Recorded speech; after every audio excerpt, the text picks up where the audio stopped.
Assalamualaikum warahmatullahi wabarakatuh. Alhamdulillah, assalatu wassalamu ala rasulillah Sayyidina Muhammadi wa ala alihi wa ashabihi wa mawala. Amma ba'du, faya ayuhal hadiru.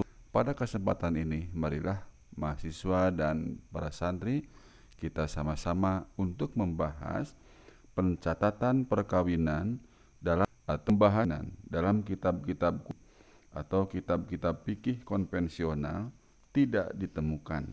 Sejauh ini hanya ditemukan konsep nikah siri dalam kitab dengan 240 Hijriah. Pembahasan tentang fungsi lain. Masalah saksi oleh ulama lain menjadi subbahasan tersendiri. Oleh Syahnun hanya disinggung ketika membahas status hukum nikah siri. Hal ini memperkuat keyakinan bahwa masalah pencatatan perkawinan memang erat hubungannya dengan masalah saksi atau fungsi saksi dalam perkawinan.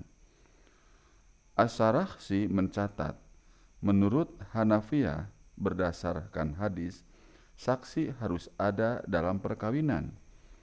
Untuk menolak pendapat Imam Malik, Ibnu Abi Layla, dan Utamah Al-Bara yang berpendapat saksi tidak masuk rukun perkawinan, tetapi yang menjadi rukun adalah pengumuman, iklan. Al-Sarakhsi mencatat, 1. Hadis yang mengharuskan kehadiran 4 unsur dalam akad nikah untuk sahnya perkawinan, yakni calon suami atau peminang, wali, dan 2 orang saksi.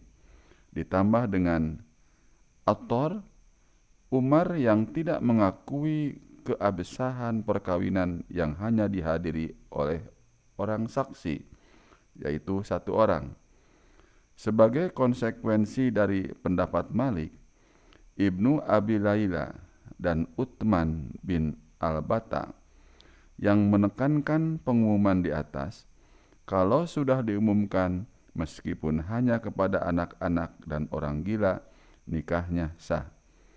Dasar yang mereka catat, seperti ditulis Al-Sarakhsi, adalah hadis Nabi yang menyuruh mengumumkan perkawinan dan tindakan Nabi yang menyuruh membunyikan pukul-pukulan atau gendang sebagai isyarat salah satu cara mengumumkan.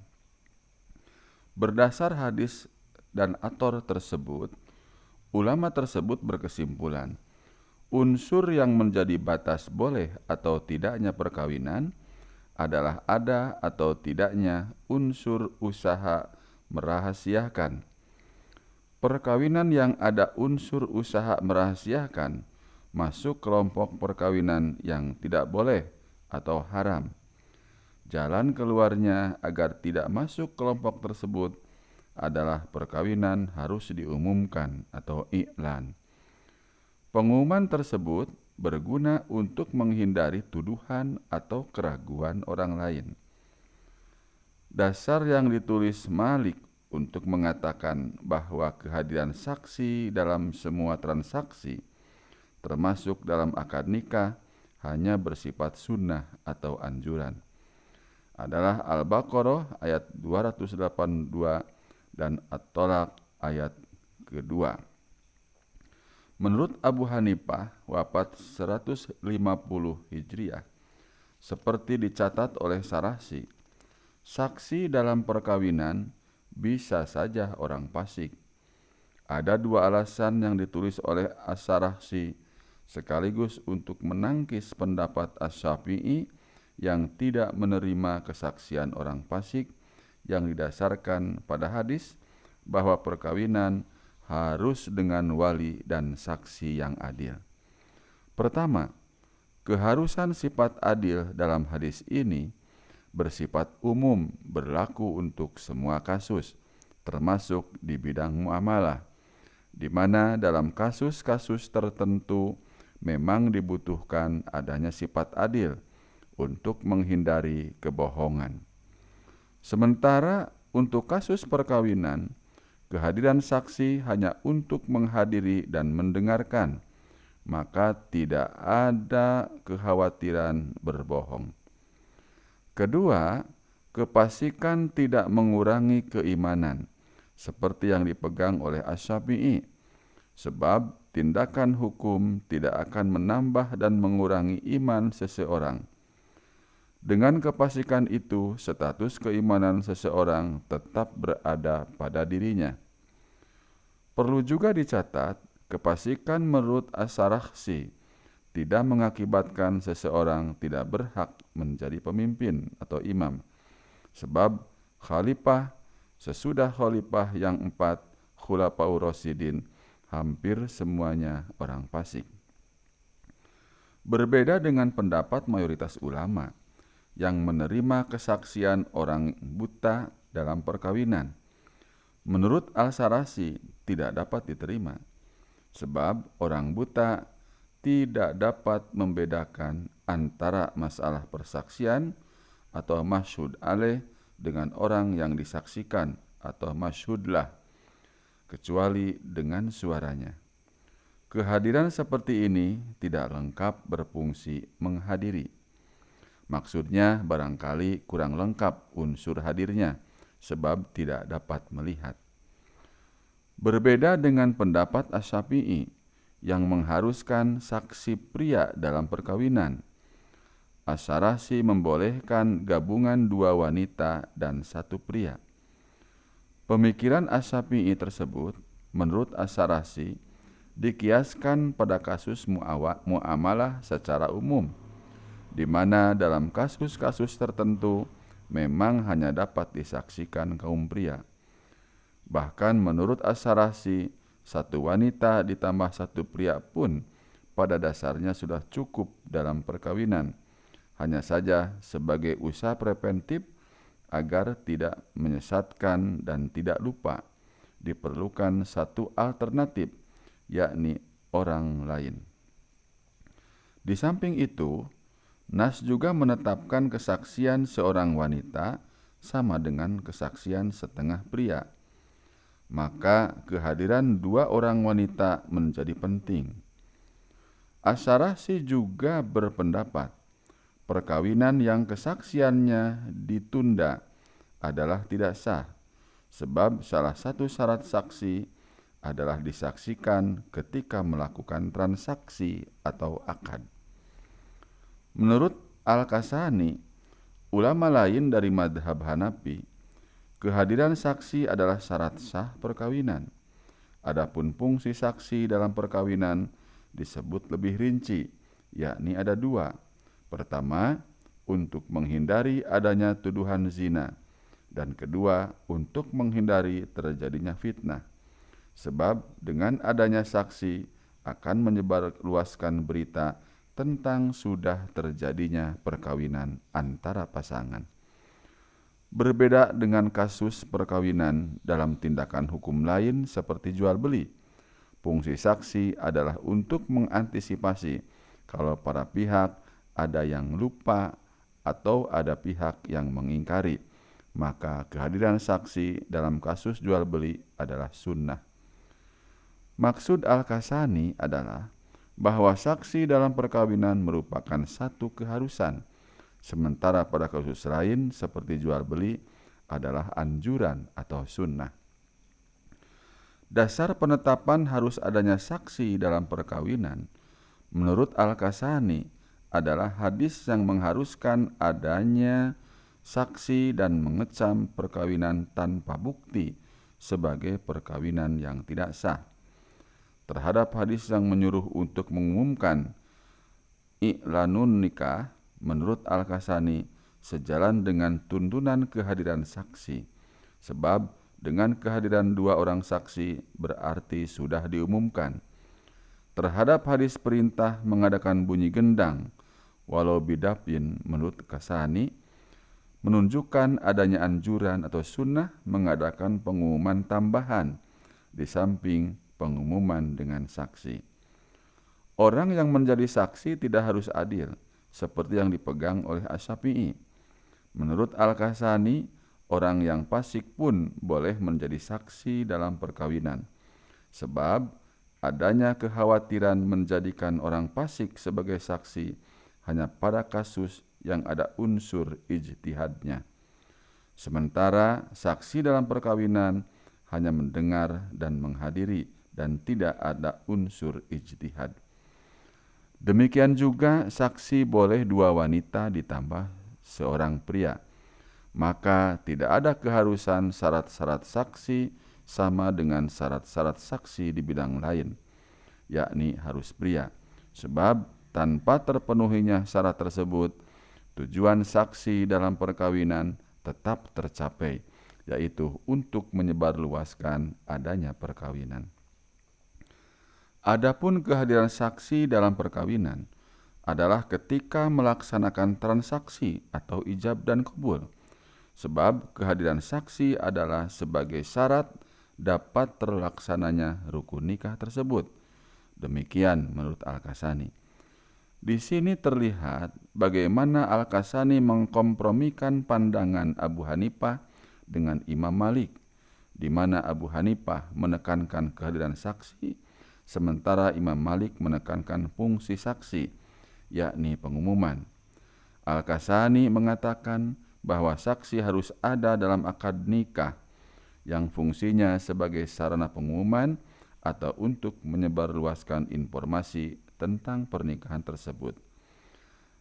Dalam kitab Al-Madunah Al-Kubro ditulis, Imam Malik wafat 179 Hijriah membedakan antara perkawinan sirri, nikahus sirri, dengan perkawinan yang tidak disertai bukti, nikahun bighairi bayinah.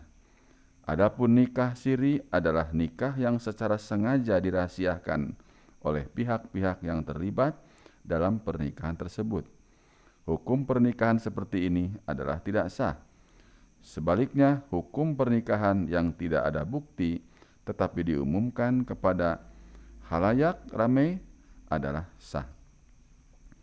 Lebih jauh, ketika menjelaskan status hukum perkawinan tanpa bukti, Sahnun menulis definisi dan status hukum perkawinan siri. Misalnya disebutkan perkawinan yang ada bukti tetapi diminta untuk dirahasiakan masuk kelompok perkawinan tidak sah. Sebaliknya, perkawinan yang tidak ada bukti tetapi tidak dirahasiakan masuk kelompok perkawinan sah, dengan catatan disaksikan kemudian.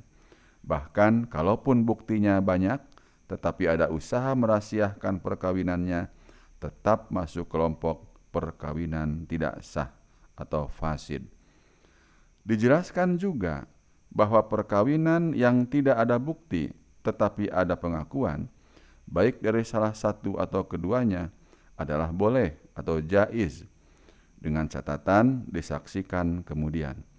Sebaliknya, perkawinan yang tidak ada saksi dan tidak ada mahar adalah tidak sah atau fasid dan harus dipasah atau mafsuh. Dari penjelasan ini secara tersirat termaktub definisi perkawinan siri, yakni perkawinan yang ada usaha dari pihak atau mempelai dan saksi untuk merahasiakan. Karena itu, unsur pokok yang menjadikan haramnya perkawinan siri adalah adanya usaha merahasiakan perkawinan tersebut oleh para pihak. Dengan demikian, dapat disimpulkan unsur pengumuman kepada khalayak menjadi unsur penentu sah atau tidaknya perkawinan. Perkawinan yang ada usaha merahasiakan termasuk perkawinan siri dan status hukumnya tidak sah. Dasar hukum yang dicatat pada prinsipnya adalah suruhan Nabi untuk mengadakan hiburan atau walimahan yang bertujuan untuk membedakan perkawinan yang benar atau sah dari yang tidak sah. Dari penjelasan tersebut di atas, tampak bahwa Imam Malik sebenarnya ingin menekankan pentingnya pengumuman dalam pernikahan, yang menurutnya pengumuman inilah fungsi saksi, dan sama sekali tidak ingin mengatakan bahwa saksi dalam akad nikah tidak menjadi syarat. Dalam upaya menekankan pentingnya pengumuman, akhirnya terkesan Imam Malik tidak mensyaratkan saksi. Dengan ungkapan lain, Imam Malik tetap berpandangan bahwa saksi menjadi syarat sah akad nikah, tetapi kalau sudah ada pengumuman tentang terjadinya akad nikah, unsur kesaksian dapat ditunda pelaksanaannya, yakni setelah selesai akad nikah. Asy-Syafi'i juga mengharuskan adanya saksi dalam perkawinan. Saksi dalam perkawinan harus ada 2 orang pria yang adil. Kesaksian 2 orang saksi yang bermusuhan dengan para calon mempelai dapat diterima dan perkawinannya sah, dengan catatan tetap adil dan mengakui perkawinan tersebut. Untuk menunjukkan keharusan adanya saksi dalam perkawinan, Asy-Syafi'i menulis sejumlah hadis dan athar. Di antaranya, hadisnya adalah riwayat Muslim dari Ibnu Abbas yang mengharuskan saksi yang adil dan wali dewasa atau mursyid. Ditambah athar Umar yang tidak mengakui perkawinan yang dihadiri 1 orang saksi autor. Perkawinan semacam ini oleh Umar dimasukkan perkawinan siri, salah satu jenis perkawinan yang dilarang. Di bagian lain juga ditulis oleh Asy-Syafi'i, untuk sahnya sebuah perkawinan harus memenuhi 4 unsur. 1. Wali. 2. Persetujuan dari yang akan dinikahkan atau mankuhah. 3. Persetujuan dari yang akan menikahi, an-nikah. Dan 4. 2 orang saksi adil. Ada pengecualian dari ketentuan ini, yakni perkawinan gadis yang belum nikah atau bikrun atau hamba. Gadis belum nikah boleh dinikahkan bapak, sedangkan hamba oleh tuannya, tanpa persetujuan yang bersangkutan atau mempelai. Ditambah oleh Asy-Syafi'i, akad nikah tanpa menyebut mahar status perkawinan tetap sah. Menurut Ibnu Qudamah, wafat 620 Hijriah, dari madhab Hambali, saksi dalam perkawinan harus ada berdasar sunnah Nabi. Saksi dalam perkawinan menurut Ibnu Qudamah tidak boleh seorang dhimmi, tidak wanita, tetapi boleh saksi orang buta dengan syarat mengetahui benar suara orang yang melakukan transaksi atau akad, sama kira-kira dengan pengetahuan orang yang tidak buta. Dasar larangan saksi wanita adalah sunnah Nabi yang diriwayatkan oleh Az-Zuhri, bahwa Nabi melarang wanita menjadi saksi dalam masalah perkawinan dan talak. Dalam riwayat lain termasuk juga larangan pada bidang-bidang muamalat. Dengan ungkapan lain, saksi dalam akad nikah harus laki-laki dan jumlahnya harus 2 berdasar la nikaha illa biwaliyi wa syahidaini. Di samping harus ada saksi dalam akad nikah, Ibnu Qudamah juga mengatakan disunatkan mengumumkan perkawinan sampai orang mengetahui berdasar pesan Nabi kepada bangsa Ansor. Hukum mengumumkan menurut Ibnu Qudamah hanya sunnah berdasar perintah untuk mengadakan pukul-pukulan atau gendang atau rebana dan suara. Tetapi perintah ini bukan perintah wajib. Sekiranya pengumuman menjadi syarat akad nikah, pasti disyaratkan seperti halnya syarat-syarat lain. Dengan demikian, Ibnu Qudamah membedakan antara saksi dan pengumuman. Saksi termasuk rukun nikah yang harus ada atau wajib ketika melakukan akad nikah. Sedangkan pengumuman adalah hal lain di luar akad nikah yang hukumnya hanya sunat. Dari pembahasan di atas tampak bahwa pada prinsipnya semua ulama tersebut mewajibkan adanya saksi dalam akad nikah.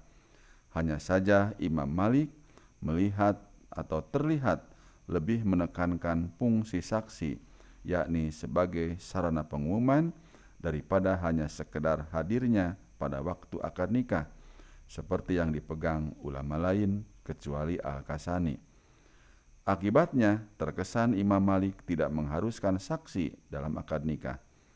Kemudian Al-Kasani berusaha mengkompromikan kedua perbedaan ini dengan mengatakan bahwa saksi harus ada dalam akad nikah yang fungsi utamanya adalah untuk menyebarluaskan informasi tentang pernikahan tersebut. Demikian teman-teman para mahasiswa dan santri, kita telah membahas tentang pencatatan pernikahan menurut Kitab Kuning atau fikih konvensional. Mudah-mudahan bermanfaat. Wassalamualaikum warahmatullahi wabarakatuh.